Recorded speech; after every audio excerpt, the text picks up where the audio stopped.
My name is Congressman Collin Allred. I represent Texas's 32nd Congressional District, which is Dallas and the suburbs that are north and northeast of Dallas. I am your representative in Congress, so I am the congressman for that area. We have 435 members of Congress who are split up to represent different parts of the country. We all represent somewhere around 750,000 people, and I'm very proud to represent the district that I was born and raised in, and it's a real honor.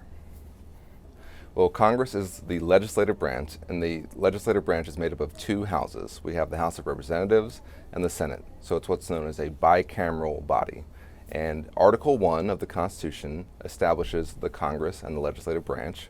Article 2 establishes the presidency, which is the executive branch, and then Article 3 is our courts, the judiciary. And so we have three branches of our government, and we have what's known as a checks and balances system, in which each branch checks and balances the other, and it all works together.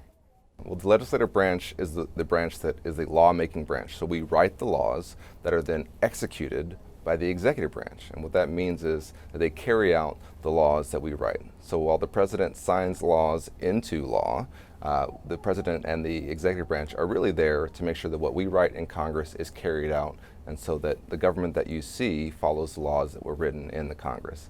And in the courts, they interpret the law and also interpret the Constitution to make sure that any laws that were passed or that are being enacted are consistent with the Constitution, and that it all works together, as I said, in a form of checks and balances to make sure that no one branch is more powerful or able to do anything that is inconsistent with our values or inconsistent with the Constitution. And that was the framework that the founders came up with. Well, our founding fathers wanted to create an entirely new idea, a democracy that was made up of, for, and by the people. And at that time, that was actually a very radical idea, because most governments were led by kings and queens, people who inherited through hereditary means their power. But in our government, the power comes from the people, and we represent the people. And so it was a very, very new idea. And what they were thinking was that they didn't want to have any one branch of government become too powerful, or any one person also become too powerful. And so we had first the Articles of Confederation, which didn't work out quite as well, and then the founders wrote the Constitution. And it was a big fight to make sure that it got passed and that it was adopted, because it established an entirely new framework in which we had a federal government with these three branches and with these powers that we all see today. And it's working well. We're the oldest democracy in the world, and we are an example to the rest of the world of how democracy can actually work. The Bill of Rights is very, very important, because the Constitution is not just a document that's set in stone. And the Bill of Rights were our first amendments to the Constitution.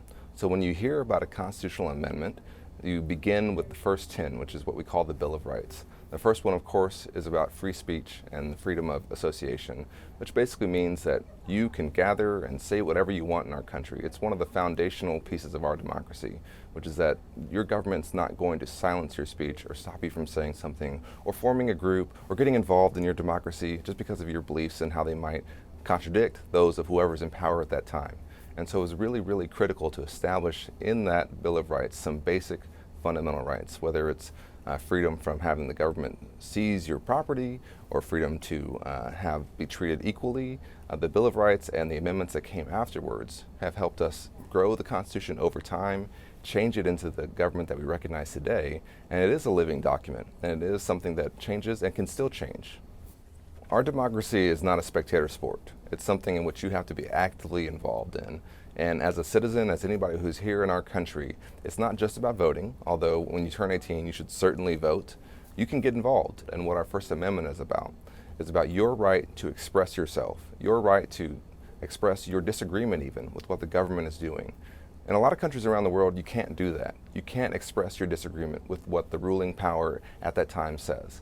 But that's one of the foundations of our government, that even if the government is doing something and you disagree with it, that you can say something, you can stand up. And really every movement in our country that has ever been started, that's ever accomplished anything transformational, has involved young people, has involved students, has involved people who couldn't even vote yet, but who use their time and their energy and their voices to make our country a better place. I think it's so important that the Constitution begins in the preamble with "we the people," because that's what the source of that document is, and that's what's establishing who the power that that document is establishing, who it's responsible to, that it's us. Government is not them. It's us. It's made up of us. It's your democracy. It's your government, and you have to be involved. And the Constitution from the very beginning sets that out in the preamble.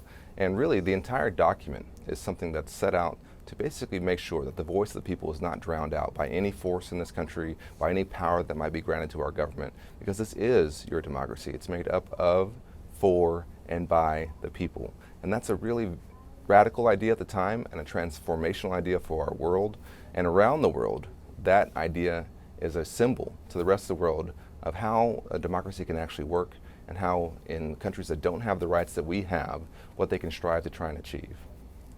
In the Declaration of Independence, it says that we are granted certain rights by our Creator, the right to life, liberty, and the pursuit of happiness. And that's a really important thing because it's a radical idea at the time that our rights don't come from a single person or from a monarchy or from any source of government, but that we are given those rights and that they are inalienable rights, that we have them implicitly. And everything that we've done since then, from the Constitution to the amendments to the Bill of Rights to the amendments passed after the Civil War, are trying to reach that goal and to perfect our union.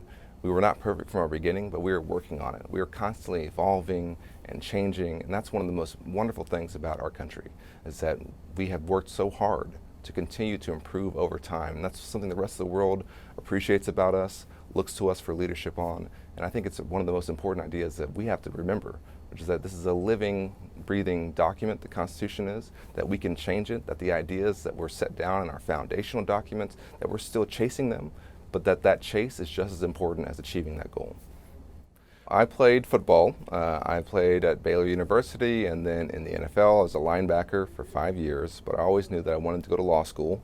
And so when I was in my 5th year in the NFL, I was injured and decided to go to law school and get involved in what was known as civil rights law. And basically what that means is using the law to try and protect your foundational civil rights. And the area that I focused on specifically was voting rights, because I thought that everything we do in our government, every issue that you care about, what it all comes down to is your ability to interact with your democracy. And how do we do that in our country? We do it by voting. We do it by using our voice at the ballot box. When we have disagreements, we settle them at the ballot box. And that's one of the most important things about our country. We don't resort to violence.